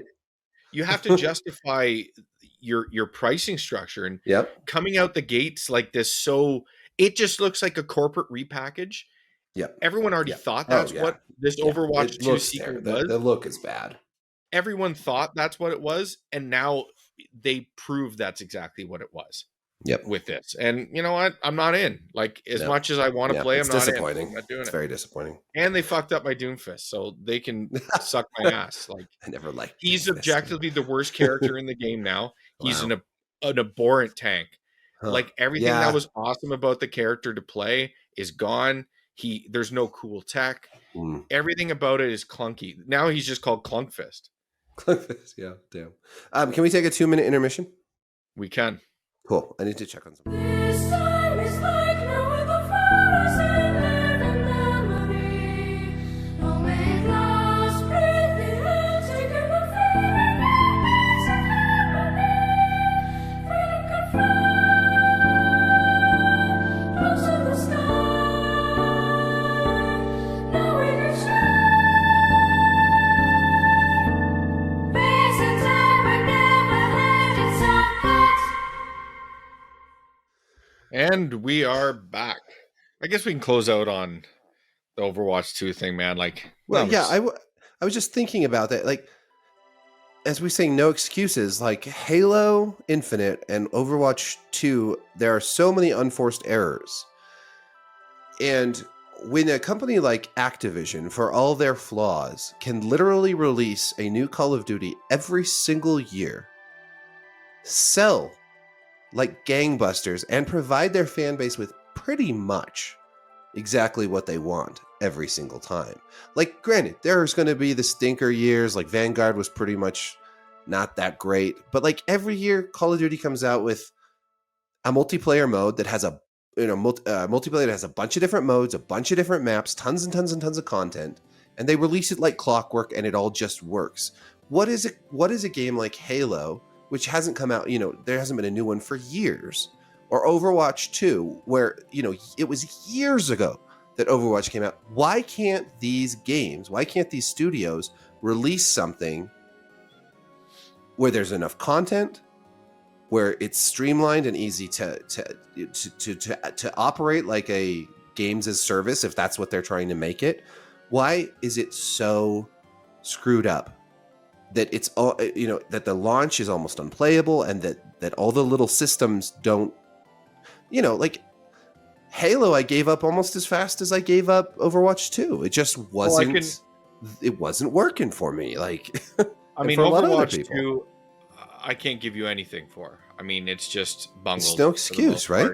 But the Halo thing, it's clear they wanted it out for launch window for the new console when it was not even remotely close to being ready. It needed at least another year. And I don't care how Xbox fans and want to spin that game is, you can enjoy it, but it's pretty much DOA. Like they fucked it up so bad. Mm-hmm. And like for a game that like Halo, to me, I know it's treated with the cachet of this massive thing. It's kind of a dead IP at this point to me. Like the last 3 games have been not good at all. What is that? Halo Infinite, Halo 5, Halo 4. Yeah, like 4 was I liked 4. Okay. 4 was okay. I genuinely enjoyed 4, and I thought they did some really cool stuff with the relationship between Master Chief and Cortana. Mm-hmm. Halo 5 pissed me off endlessly. Was where it started, though. 4 was yeah, yeah. Well, I mean, it was definitely. I think I also gave it a little bit of leeway because that was when 343 took over. First. So it's like first attempt at Halo, they did a pretty good job. But man, Halo 5, oh god. Is it safe to say that 343 now, you could just say they're not up to the task? I will go further than that. I will absolutely say they're not up to the task. But the people calling the broader shots, because the Halo TV series was so bad. Mm-hmm. I only got through I think 3 episodes before I gave up because I was so pissed off about that. And that's, I mean, it's just the vision for Halo has just crumbled. Like, what are they trying to do? What is it? I'm out. There's that scene in the Halo TV show where first of all, he's constantly not in his helmet, which is stupid. But there's a scene where he literally puts on his helmet and then drives, and when he gets out of his car, he takes it off again. It was like 17 seconds of helmet. Yeah. And it's like, guys, what are you thinking? Like, you do realize that one of the cool things about Master Chief is the fucking helmet. Like, he's in his armor and his helmet all the time. He doesn't talk a lot. He's this is the character. Maybe he's not the character you want in your TV show, but that's the character. So maybe if you don't want to do that, maybe make a different TV show. For sure. Like, to me, Halo to me is done. It's really sad, isn't it? It was so great for so long. It's not a franchise I need to pay attention to. And I know it's continually propped up as this pillar franchise, but it isn't anymore. It's just not. I mean, I remember the first time I played the very original Halo. And that is one of the key moments in my gaming experience. It blew my mind. Mm-hmm. It was like it was like the first time I played Doom. First time I played Doom, and then my uncle was like, this was before the internet, but not entirely. So my uncle was like this big computer science geek, and he's like, check it out. And somehow, before I even knew what the internet was, he had hooked up this multiplayer in Doom with his buddy, and suddenly there was another character in Doom, and I was like, and he's like, this is my friend playing, and I was like, what are you talking about? How does that even work? What It's so sorcery novel is this? And it for was so people now, cool. but it was so Oh huge. yeah, now Like, it was so crazy, like these weird like ways that people would figure out how to like network in a game like Doom. But it's the same thing like when I first played Halo Combat Evolved, and like I just sat down and I pretty much played through the whole campaign in like 1 or 2 sittings. It was like a weekend, and I was just like yeah. the concept of the Halo itself, just the flying the vehicles and like just everything. I just loved it. I thought it was so cool. And But to see what they've done with Halo Oh. Infinite now, you it's can. sad. Yeah. I mean, I know everyone loves Phil Spencer, but I mean, I don't really want to get on the topic of the Xbox thing. We would probably do that next episode. Sure. Like, Yeah, there's to lots close to out say. 2022, I'd like to do like the State of the Union of all the major, outlets. I guess we kind of So like Atari. no, and- but like I got, Xbox at this point. This was the year to show and not tell, and they did no showing. I feel like, and I still believe this, because I think the Xbox Series X is a better console than the PlayStation 5. I think that their business model overall is less prone to ups and downs because Game Pass is very solid. But I think they really need to show something for all these acquisitions. Like they've bought all these studios and they've got all this stuff, but very little has come out of that, And this is all we even hear with about Eric. Bethesda. Bethesda, ironically, from Microsoft, their very first game after the acquisition was Deathloop, which was a PlayStation, which was a exclusive. PlayStation exclusive, which is so it's kind of hilarious, right? Clearly, all of these investments, they will pay off, but we're not seeing that. Starfield remains this like distant thing that doesn't even look that good as far as I'm concerned. I agree with you, and this is my point. Like, this is my point, Eric. Like, and everyone is talking because listen, whenever you have a company that people love in video games or whatever, that's seemingly the underdog, you get tired of kicking them, and then the only thing for them to do is go up. Yeah. And last generation for Xbox was awful. And everyone just keeps talking about the potential, and they rode this wave of Game Pass, which started off great, and now it's not so great. But when you get right down to it, that's the only thing now. And when that's your only thing, it sucks. I will And say this. keep I hearing- recommend to people to buy an Xbox, not a PlayStation still. My friends, for numerous reasons.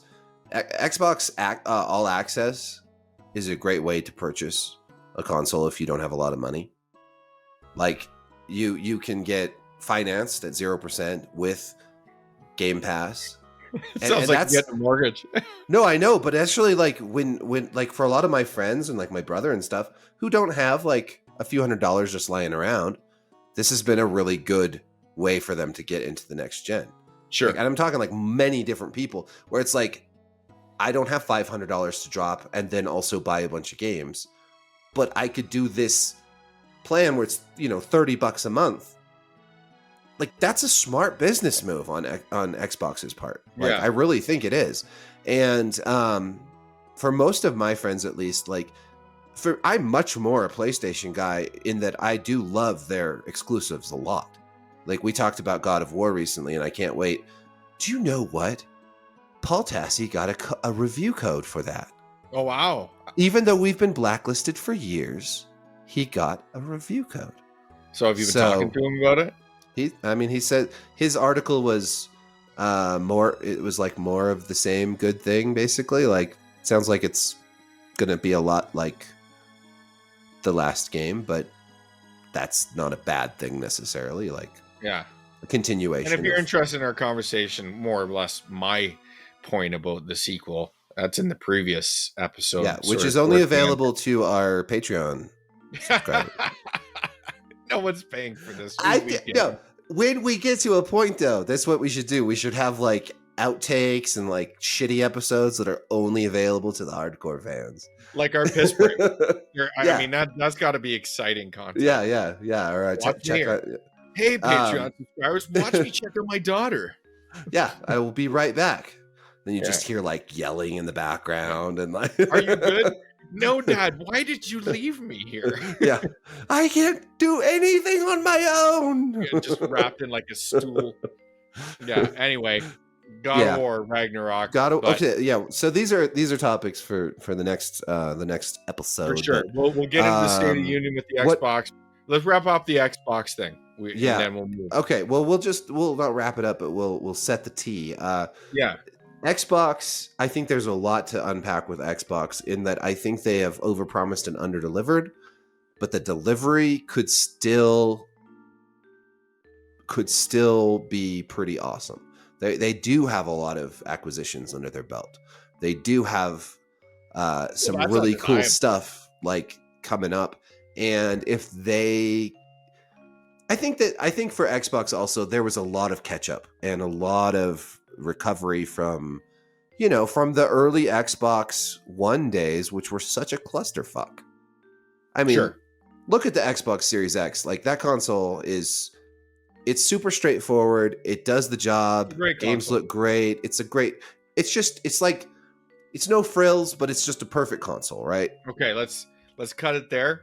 I'll set the stage there with me. I will be playing Juxtaposition in this conversation when we opposite have it. And I only say this because, again, it's a show don't tell time. We keep talking about this unrealized potential that gets past year. I mean, I've been hearing about the same shit for 3-4 years. Right. It's been a while. Yep. And you're right. They probably only have to land about half of these games. But Mhm. what I've seen, these tentpole games, like Redfall, I don't think it looks great. No, that does I not don't look think great. Starfield looks all that great at all. Never rely on Bethesda for great. And to me, like, listen, their business model I respect. And like you said, they are definitely the more consumer-friendly entry point. And I guess I'm more of a... I look at video game as a traditional thing where I like to pay for my video games. That's what I do. Like, Games Pass will never be a primary thing to me, but it doesn't have to be. That options are what they have going for it. But I also look at it, that is a strictly business that only Microsoft could do. Sure. No one Absolutely. else could do it because no one else could fucking afford it. And I don't care what they say. They are losing money hand over fist on Game Pass, and they just don't give a shit. Totally. But anyway, we'll get to that. Totally. Another I great feel like- thing about Xbox is Xbox Game Chat is so good. Like, Is it? it really is. Like when we play, half my group is on Xbox and the rest of us are on PC, but you can all use Game Chat, Xbox Game Chat. So it's very convenient. And I know there's like Discord and stuff, but Discord hasn't been on consoles until very recently. Now you can start doing Discord. PlayStation owns... Do PlayStation own Discord? I don't know, but they haven't had, like, nobody talks about being on PlayStation Game Because Chat. it isn't there yet. Right. I mean, like, it's obnoxious when, like, so if, like, my daughter is always playing on PlayStation, and when she's in our group, it's like we can't do Xbox Game Chat anymore, and it's a real pain in the ass. So there are these things like convenience to consumers that I think do matter, but it's not as sexy or as flashy as saying, like, well, the new God of War is about to come out, or the new, PlayStation whatever. acquired a significant stake in Discord. Ah, It's available on PS4, but it's not on the PS5 yet. And it's funny because it's on Xbox, right? So yeah, it is on Isn't- Xbox. yeah. That but is anyway, ironic. We'll get to that. I do love ending on. on irony. We've been somewhat negative, which I don't mind, but I guess we get to the harmless aspect of finally talking about some of the stuff we've actually been playing. I mean, Yeah. I'll go first. I've only really been playing, other than dabbling on my Steam Deck, I'm almost at the end of Valkyrie Elysium. Okay. Have not played that. I don't know if people are out there familiar, but Valkyrie Profile was a relatively niche, but as far as I'm concerned, Valkyrie Profile 1 and 2 is called Silmeria. The first one was re-released on the PSP as Valkyrie Profile Lenneth. I think they're like borderline masterpiece level games. I think they're incredible. So when I first heard about Elysium, this third game, I was in, but I'll tell you, it's a game that is like, it's a budget title through and through. They changed everything that I loved about it. And I'm open to new stuff, but it's like a late PS1, PS2 style game that is these mission based things that are kind of empty. And I kind of don't understand why they made this game. I'm almost at the end. I can't wait for it to be done. Like the combat's okay. But it's like it's an action-based combat system that the games never really were. I mean, the games frankly weren't that at all. It's just not a great game. It's not. It sucks that this may be the last we ever see of this franchise, because I can't imagine this sold well, and it's just not all that great. But the only good thing I'm happy about is that this gave us a port or a remaster of the first game that came with Deluxe Edition. I don't know if it's going to be available to be purchased outside of this, but that was supposed to come when the game was launched. They pushed it back to December. I can't wait for that. As far as I'm concerned, that's worth the money. So I just, man, I wanted to love this game, but I think deep down I knew I wasn't going to, because it's not the same as the first two games. It's not. Well, it's kind of like, well, I guess not quite the same, but like playing Final Fantasy VII, the remake, where the combat is so different. That alone is jarring to me, you know, like turn-based becomes action. I mean, that's still a good remake, but I was open. The difference is that Final Fantasy VII remake is like has this massive budget behind it. Yeah, so it's a great looking game, and you know, I can, even if you didn't absolutely love the combat in the remake, which I did, and I was open to loving it in the Valkyrie Elysium as well. And I will say, like, it's still a good combat system, but like it's got budget written all over it, from the enemy choices, the level designs, the way it's just, if you ever do play it, you'd know what I was talking about. Chances are you're not going to play it. So what about you? As fun as playing a game that you don't like sounds. Honestly, one thing you learn about me is like I have this weird completionist thing about me, and it's like I have to see this thing through. I am so different. I'm completionist in that, like, if I'm playing an open world game like a Far Cry or something, I have a really hard time not finishing all the little things, and I hate the question marks and all the little. Yeah, I'm like, what's that over there? I should go to. And it's, even though I know I don't really, it won't matter. It's hard for me not to. But if I pick up a game and I'm just like, wow, I don't like this, like, I will put it down so fast, because I know it's just there's too many games out there. I got 8 more in the queue just waiting to go, you know? Oh, yeah. So what have I played? I guess most recently I played the Call of Duty Modern Warfare 2 campaign. They released that a little over a week early for the first time ever, which was really interesting. Usually, you know, people don't play the campaign. No. Most people don't play the campaign. They just dive right into multiplayer. But this year, I'm one of the weirdos that do. I do too. I've always loved the Call of Duty campaign. You know, no for campaign I really loved in Call of Duty. It's the last one I played, by the way. Infinite. Okay.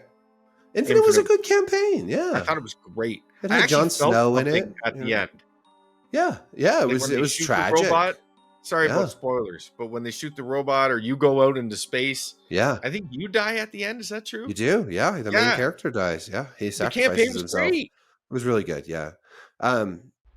And honestly, I think a lot of the campaigns are really pretty good. Actually, there's some bad ones. Like Vanguard was pretty bad, but of the last, you know, I have played all. I mean, I think I've played every Call of Duty campaign, and for the most part, I really enjoy them.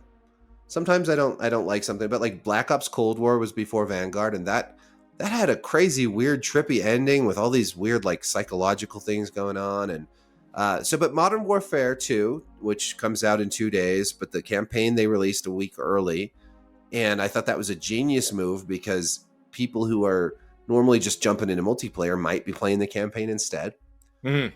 And they just want the Call of Duty fix, and they'll take it any way they can get it. And they also offered up every mission you complete is a different multiplayer reward. So XP tokens, you know, like cosmetic stuffs, operator skins. You finish the whole campaign, you get a weapon blueprint. That's clever. I think it's clever, and it's cool that they're trying to encourage people to play the single player campaign, because a lot of work went into it. Obviously, it's graphically extraordinary, and you know, it's just your typical Call of Duty campaign. You know, military operatives chasing down terrorists and stuff. There's been some weird controversy that I wrote a little bit about with. Yeah, I saw that. Yeah, there's this mission where you're actually Mexican special forces who cross the border into Texas, chasing down a terrorist that's being smuggled by cartel. And at a certain point, there's some civilians in Texas who like come outside and they're yelling at you, and you have to point your gun at them to get them to calm down. And so that's what's upset all the game journalists this time. They're like, "There's a terrible way to de-escalate a situation." It's like, well, what would you do? Yeah. What would you do in that situation? But anyways, time is of the essence. Yeah, please don't hit me with your bat. Yeah. You don't have time to say, "Sir, calm down." Yeah, you're chasing a terrorist and like a bunch of heavily armed cartel dudes. Actually, this game had the most of any game I've played in a while, the most Spanish language spoken. There's a ton of Spanish in this game. You're in Mexico. There's a lot of primary characters are Mexican, and they speak a lot of Spanish. And I thought that was really cool. I also thought it was really interesting that you're Mexican troops in the United States. Yeah. Rather than United States versa, troops right? in Mexico. Yeah. And no one mentions that. And I'm like, guys, you do see that they're doing something, not to use this word, but subversive here. You know? Yeah. It's but they won't get credit for that.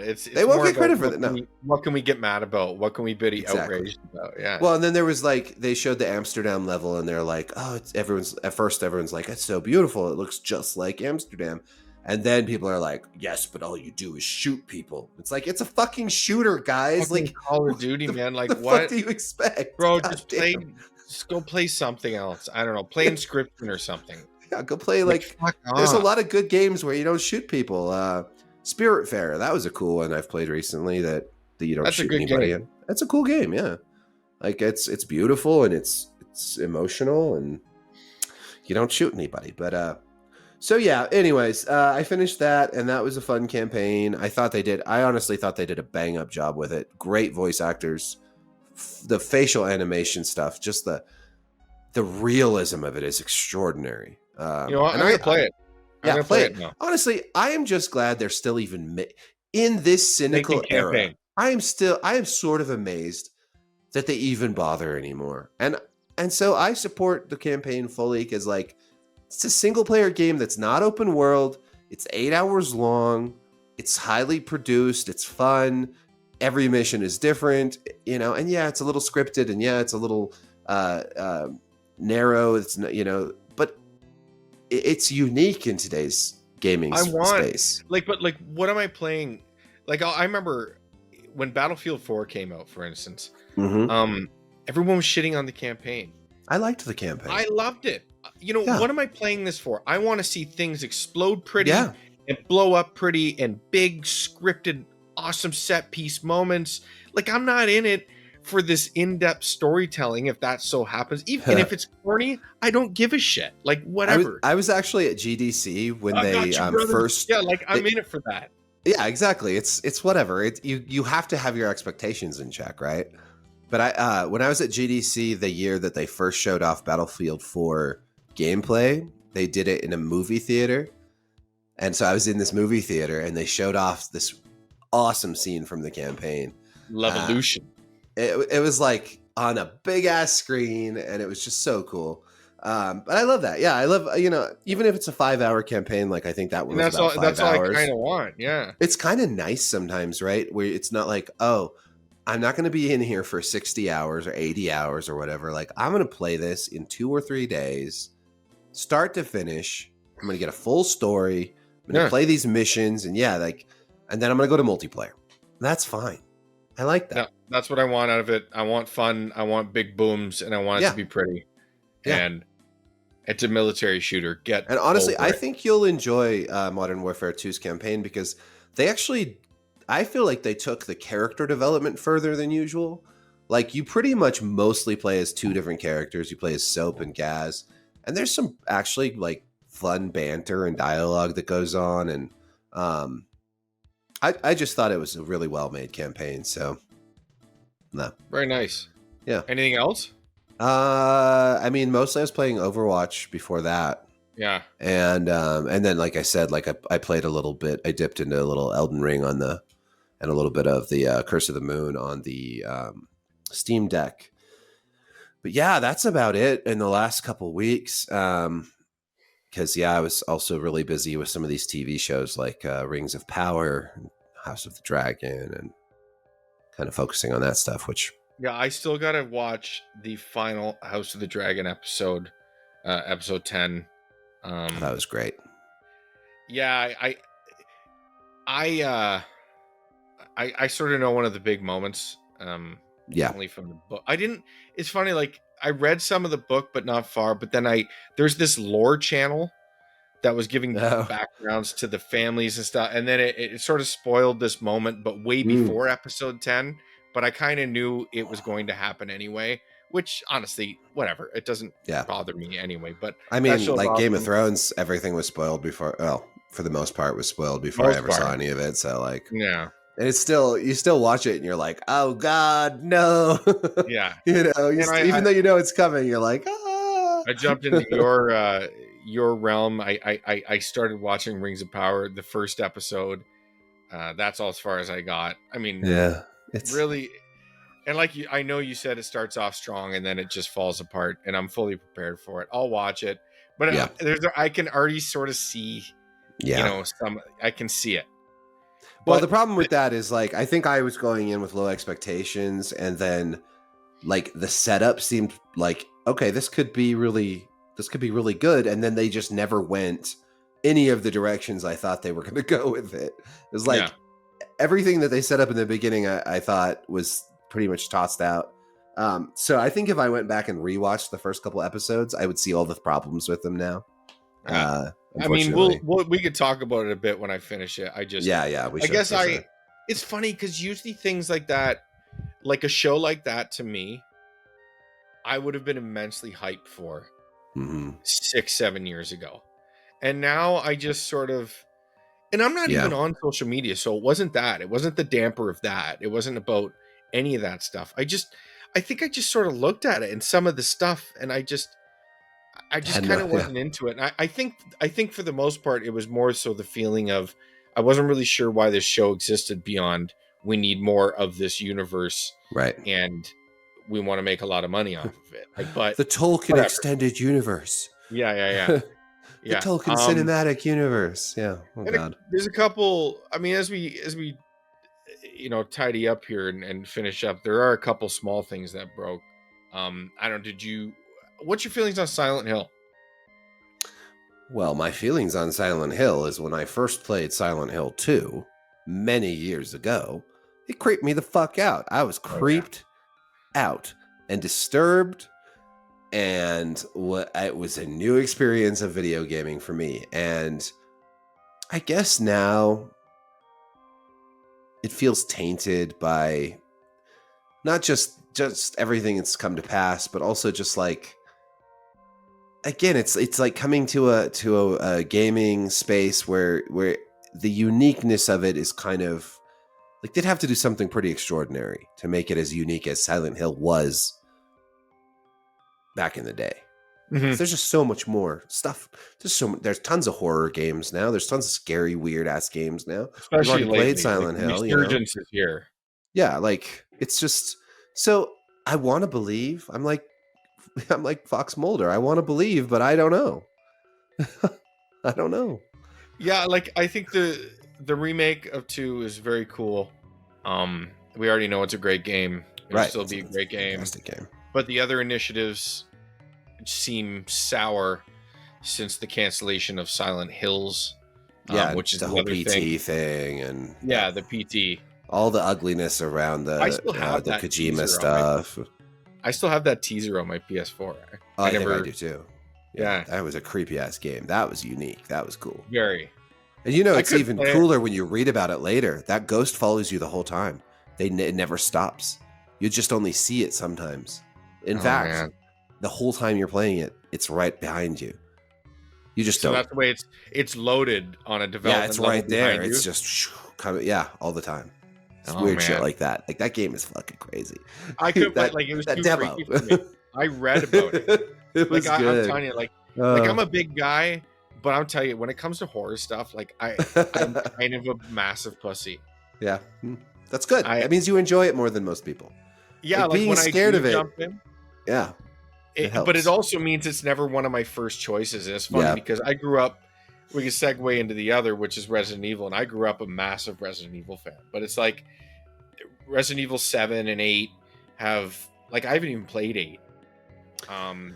Weirdly, I really enjoyed 7, but 8 I just kind of couldn't get into. Really? Even though they're like continuations of one another. 7 I burned through that game. 8 I got into it and I was like, I don't know. Is it the perspective? That's the same perspective.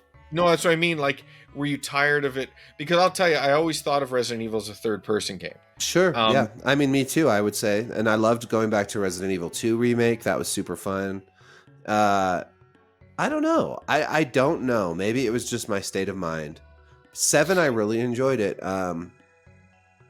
Maybe I was just in the mood for that weird, creepy, like, hillbilly horror shit that they're doing. And 8 was like, I don't know, you get attacked by all these like werewolf things right away, and just didn't have that same kind of like creepy, gross mystery to it. Like, it was cool. I don't know. Maybe I just need to try it again.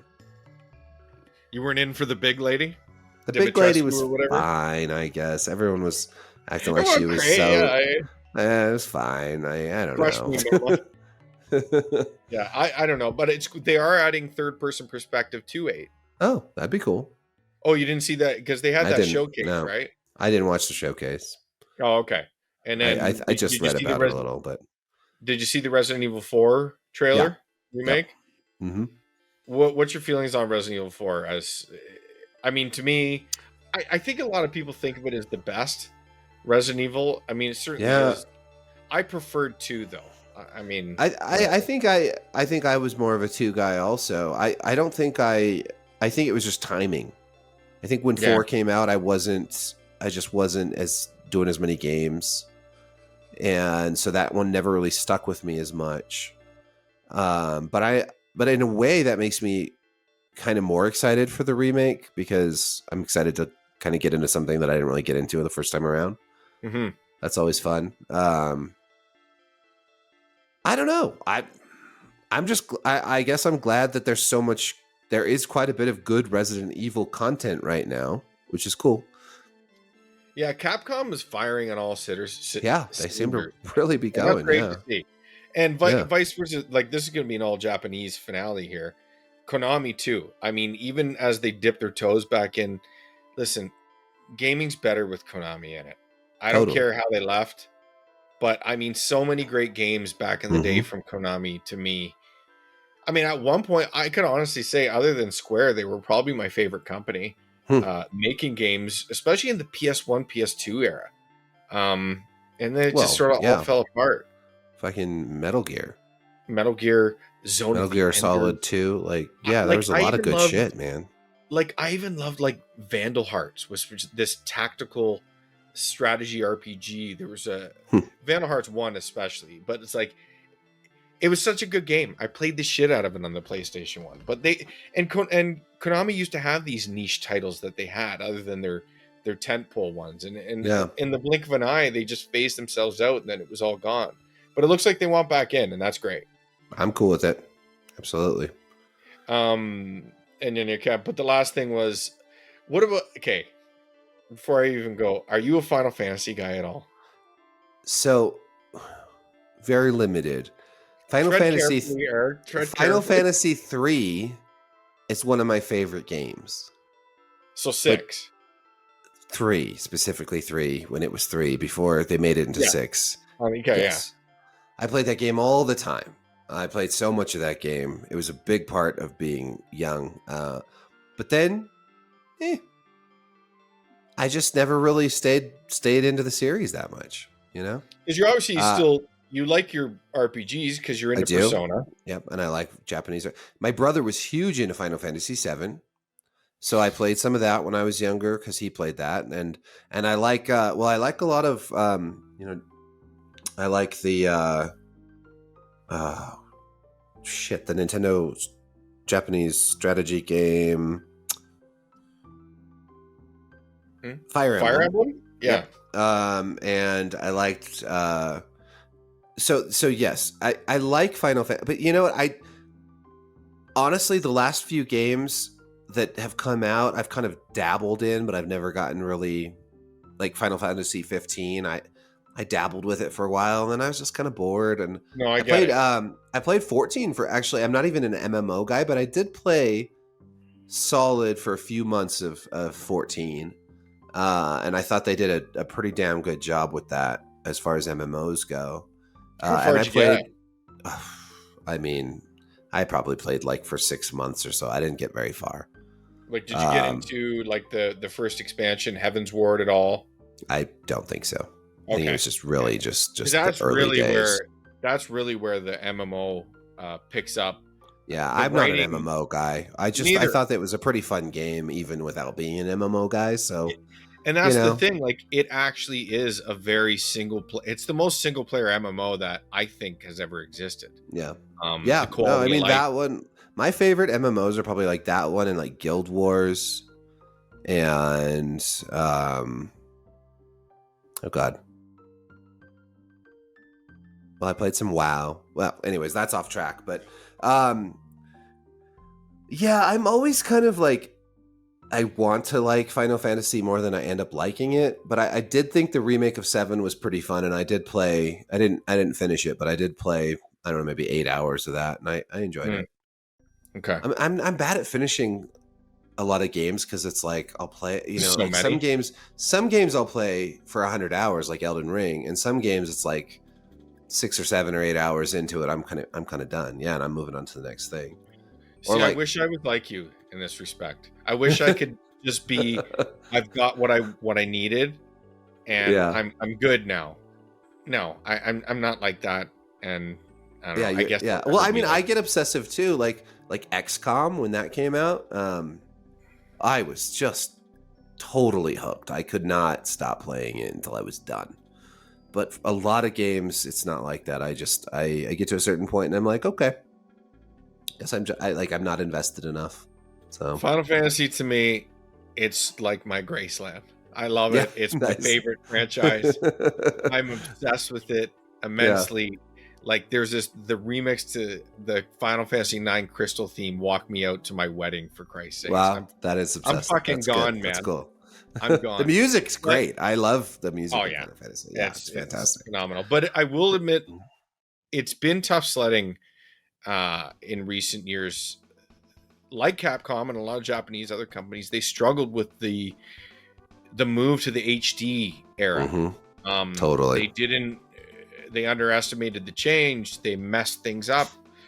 And I mean, to be honest, you go back all the way to, I guess, 12. I mean, it's Final Fantasy for over a decade now has been in a rough shape. Like, 12 had a lot of development problems, but it was still a really good game. 13 was a disaster. But I'm one of the weird ones that I think 13-2 is absolutely awesome. And it's like it's like Final Fantasy's Chrono Trigger in a way. Not in like the character wise, but it does the time traveling thing, and it does extremely well.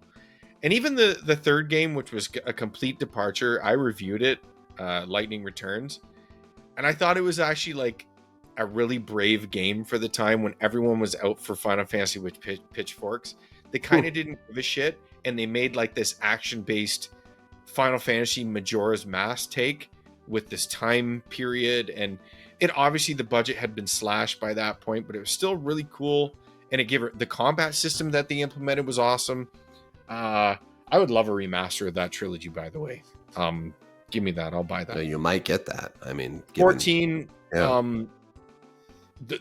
14's been the best Final Fantasy, even though it's an MMO, has been for quite a long time. Mhm. Which makes me so excited for the Final Fantasy 16, which I'm leading up here because the people behind 14 are the people leading up 16, which people have been claiming for a long time, dating back does to look 15 good. development. Yeah. Which 15 was versus 13, which became 15, and Tabata, who is no longer with Square, helmed that.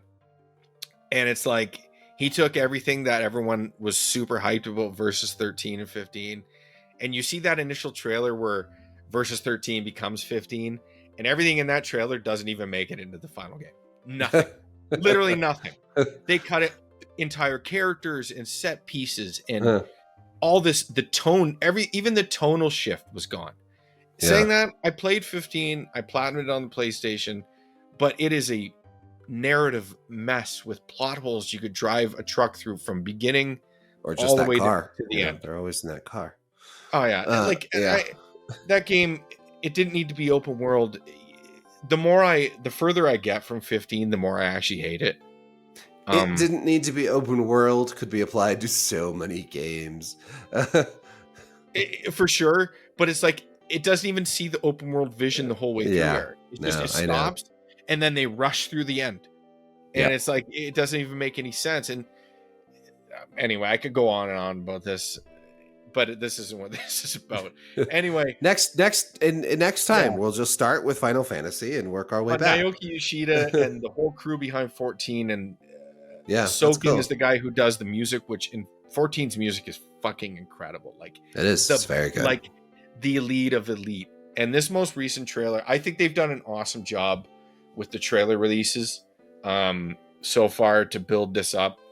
And this most recent one called, they give titles to these trailers, which is kind of cool. It's called Ambition. It sets the narrative stage for these kingdoms. But like these action moments that they sputter through it. Did you see the trailer, Eric? I did see it. Yeah. It's like you're fighting the fucking summons, cool. And then there's summons versus summons battle, and I'm like, oh man, I'm just all in for this game, like hook, line, and sinker. It's game of the year 2023 already. Do they have a release date yet, or is it just a release window? Just summer 2023. Okay, summer. Thank God Almighty. Give me summer games, man. That's a great. Give me those summer games. If only they'd release Titanfall 2 in June. We'd have a whole different world right now. We'll talk about more Final Fantasy as we go, but yeah, that's let's do it for sure. That's the franchise for me. That gets my gears going. It's your dark. It's your version of my Dark Souls, for sure. I think that is. I mean, we'll wrap it up here. That was a great first episode. Yeah, it was fun. Far wide ranging. It was. Yeah, it's good. We beat up on the games media, which is always a blast. We're really good at it too. They're our pinata. We better bring in an Antifa games media member to level off the conversation. They just want the Antifa. They just want to fight. They're just like the Proud Boys. They just want to fight. And I want to fight people. And they're malnourished. They're malnourished. Yeah. That was fun. But what we're playing. But we'll iron out this into segments. We're learning as we go, but it is a lot of fun. And this is totally Game Night with Erik Kain and Jason Rose. Eric, where can everybody find you? On the internet generally. Just Google me. I'm on Twitter and Facebook and all those places. I've got a YouTube channel that's super fun. You should definitely subscribe to me. But just Google me. What is your YouTube channel? It's just what's it about, or what's the address? No, what's the handle? It's Erik Kain. Oh, Erik Kain. So yeah, it's just like YouTube / I think if you just do YouTube / Erik Kain, it should show up. Yeah. ERIK KAIN. Eric with a K, the way God intended it. Like the Kane Highwind, the famous dragoon from Final Fantasy II, aka Final Fantasy IV. And we have come full circle. There we go.